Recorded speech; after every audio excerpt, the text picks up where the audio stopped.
3, 2, 1, fire! Sir, yes, sir!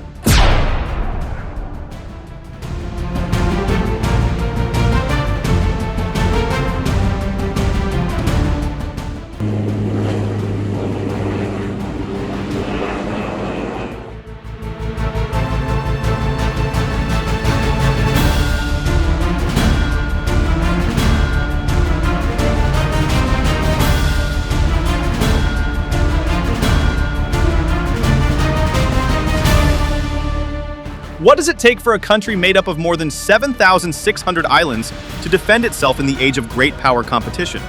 The Philippines is finding out, and the story of 2016 to 2026 shows a dramatic pivot from internal security toward maritime deterrence.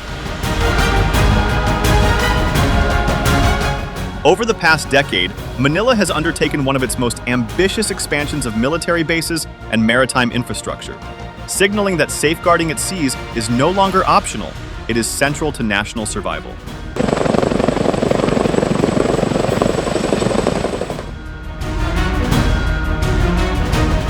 The urgency is real. In early 2026, reports highlighted accelerated construction at strategic coastal facilities in Palawan and Zambales, as well as upgrades to radar and naval support stations across the archipelago. These bases are not just concrete and barbed wire. They are the backbone of the country's ability to monitor, respond, and project presence in its own waters.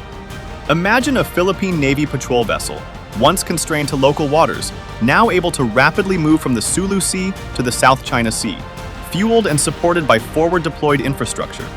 The difference is measured in hours, not days, a vital advantage in crises.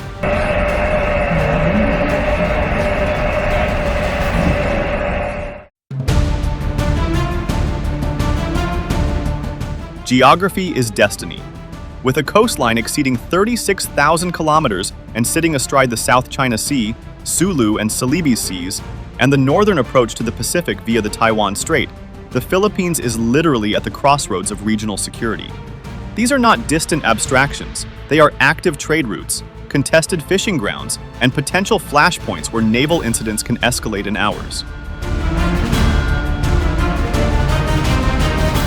Protecting them is both a matter of sovereignty and of keeping global commerce flowing. Manila's approach mirrors lessons learned from other archipelagic or littoral states.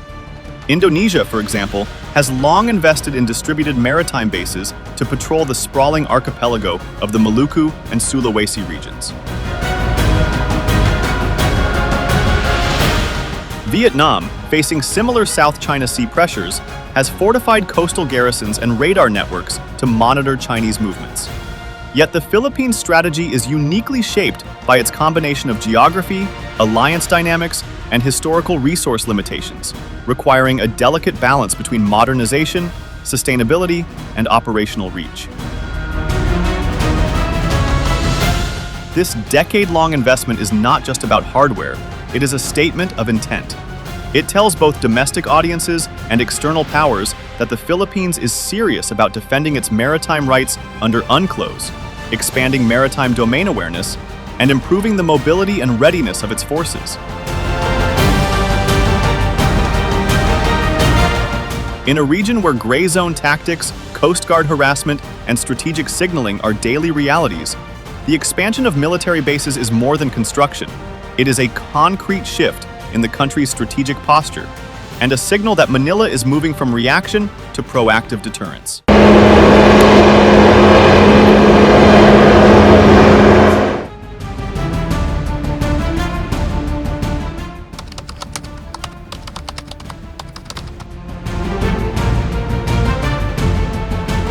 For much of the post-war period, the Philippines' defense posture reflected domestic priorities rather than maritime imperatives.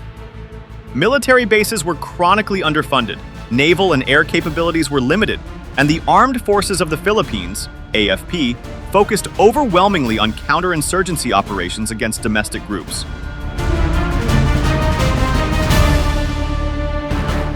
While this approach suited internal security needs, it left the country ill-prepared to enforce sovereignty over its vast maritime domain, including contested areas like the Spratlys Islands, Scarborough Shoal, and the Philippine Rise, venom rise. By the mid-2010s, the strategic costs of this land-centric approach became painfully clear. Rising regional pressures accelerated the sense of urgency. China's expansive 9-line claims challenged the Philippines' maritime rights, while repeated incidents, vessel harassment, ramming, and the use of water cannons demonstrated Manila's limited ability to respond effectively.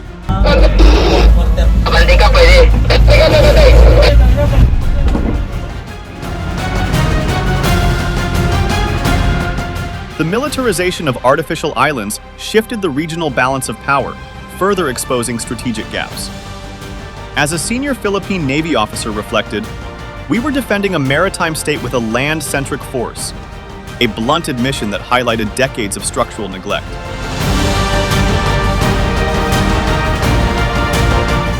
The strategic reorientation that began in 2016 marked a turning point. Key inflection points included the full operationalization of the Enhanced Defense Cooperation Agreement with the United States, which opened Philippine facilities to rotational U.S. forces, and the acceleration of the AFP Modernization program. The focus shifted decisively toward territorial defense, maritime security, and interoperability with allies, signaling a fundamental rethinking of the country's defense priorities.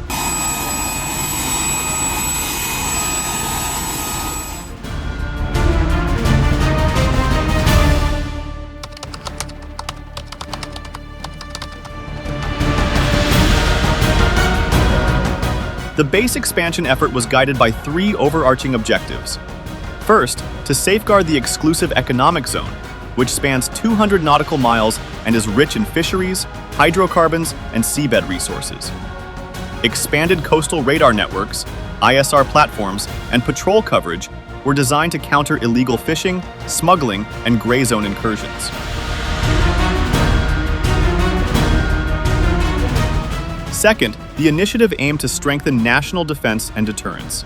By building infrastructure for rapid deployment, distributed basing, and sustainment, Manila sought to increase the operational cost of coercion without provoking escalation dominance. Dispersed bases reduce vulnerabilities and ensure forces can respond quickly across multiple maritime fronts. Third, the expansion sought to enhance regional monitoring and allied integration.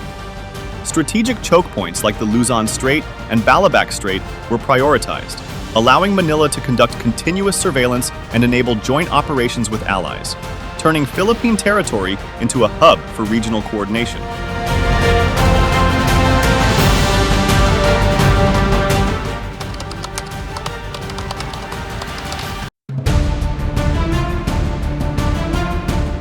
Palawan emerged as the linchpin of Western maritime security.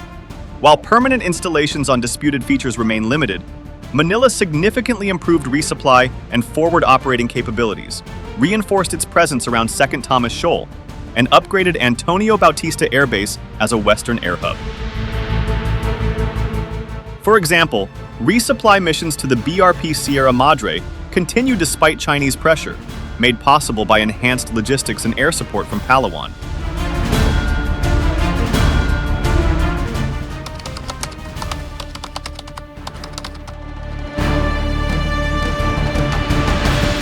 Northern bases now serve a dual purpose: monitoring the South China Sea and maintaining contingency awareness near the Taiwan Strait. EDCA sites in Cagayan and Isabela provide early warning capacity and temporary access for Allied exercises.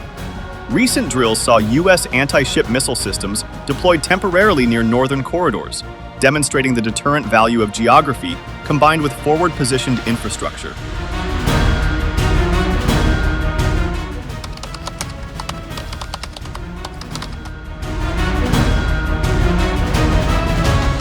Balabac Island anchors the southern gateway to the West Philippine Sea and supports patrols near Mischief Reef and transit routes towards Sabah. Manila plans up to 28 forward operating bases nationwide to enable distributed maritime operations, ensuring the southern approaches are continuously monitored and operationally ready.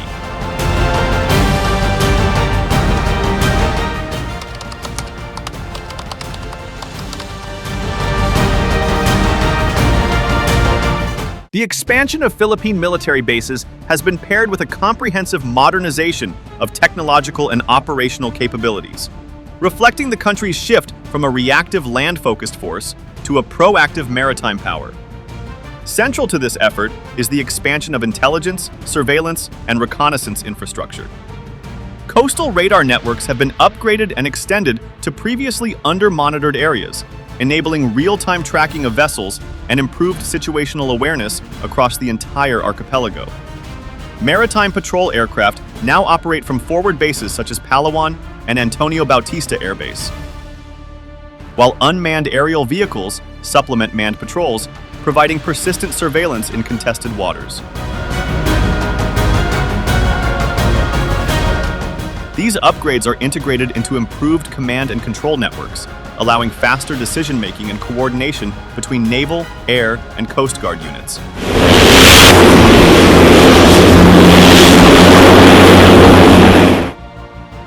Training and operational readiness have also evolved.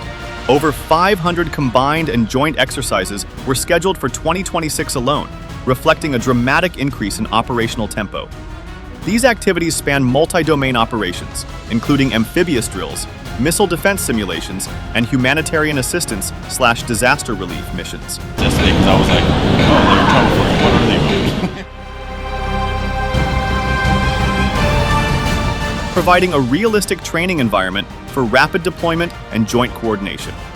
For instance, the Balabac exercises, historically focused on disaster response, now simulate complex maritime conflict scenarios, integrating air, sea, and land components to test interoperability, logistical readiness, and crisis management under pressure. Infrastructure modernization complements these technological and training efforts. Runways at key bases were extended to accommodate heavy-lift aircraft, enabling rapid deployment of personnel, equipment, and humanitarian aid across the archipelago. Fuel and logistics storage facilities were hardened to reduce vulnerability to attacks or natural disasters, and forward command centers were established to sustain long-duration operations in remote regions.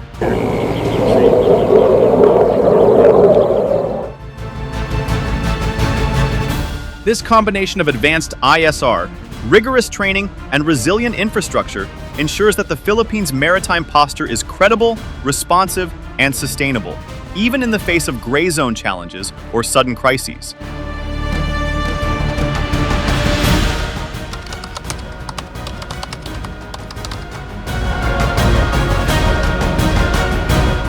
The strategic stakes of the Philippines' maritime domain cannot be overstated. Roughly one-third of global maritime trade, valued between $3 to $5 trillion annually, passes through the South China Sea. The expansion of forward bases ensures continuous patrols of these critical waterways, providing faster detection and response to incursions or illegal activities. It also allows the Philippines to enforce UNCLOS-based rights more effectively, including safeguarding fisheries, monitoring resource exploration, and protecting maritime sovereignty. Strategically, these upgrades raise the threshold for potential adversaries. By dispersing forces across key geographic points, Manila increases the cost and complexity of coercive action, strengthening deterrence without resorting to aggressive posturing.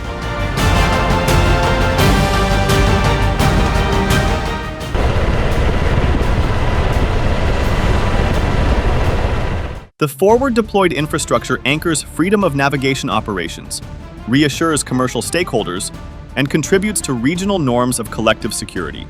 Rather than provoking conflict, this posture communicates preparedness, capability, and resolve, vital traits in a contested maritime environment.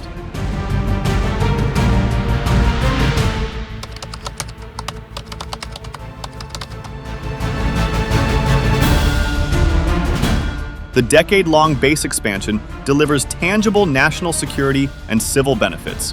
Forces can now deploy rapidly during typhoons, earthquakes, maritime accidents, or emerging crises, significantly reducing response times. The distributed layout of bases across Luzon, Palawan, Visayas, and Mindanao minimizes single-point vulnerabilities and ensures persistent coverage of strategic corridors from the Taiwan Strait to the Sulu Sea. Modernized bases also serve as dual-use civil-military hubs. They support disaster response operations, provide staging points for law enforcement, and enhance connectivity in remote or underserved areas through infrastructure such as communication towers and transport links. By integrating military capabilities with civilian services, the expansion maximizes return on investment, ensuring that defense modernization contributes to national resilience, humanitarian preparedness, and local development, not just combat readiness.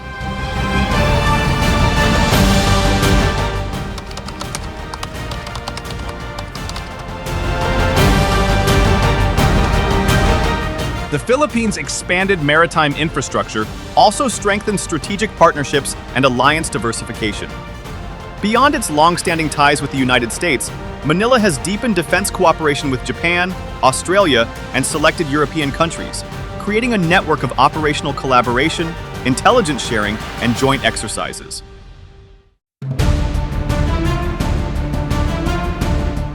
These relationships enhance deterrence and build a web of credible presence across Southeast Asia without formal alliance obligations. Within ASEAN, the base expansion signals strategic autonomy.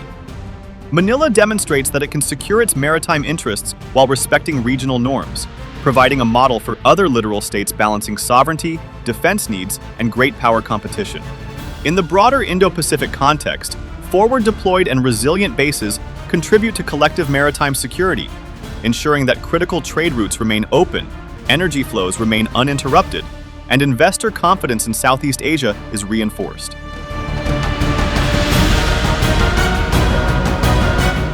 By anchoring both national and regional security, these upgrades shows the Philippines' transition from a reactive coastal state to a proactive maritime actor with tangible influence in the Indo-Pacific security architecture.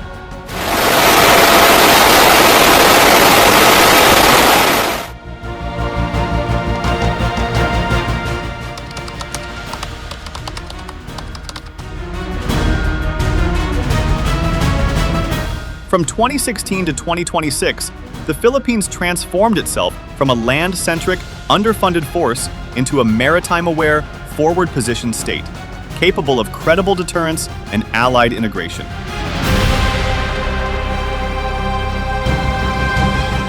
Looking ahead, continued investment in infrastructure, ISR, and advanced systems, coupled with deepened interoperability with trusted partners, will further cement this posture.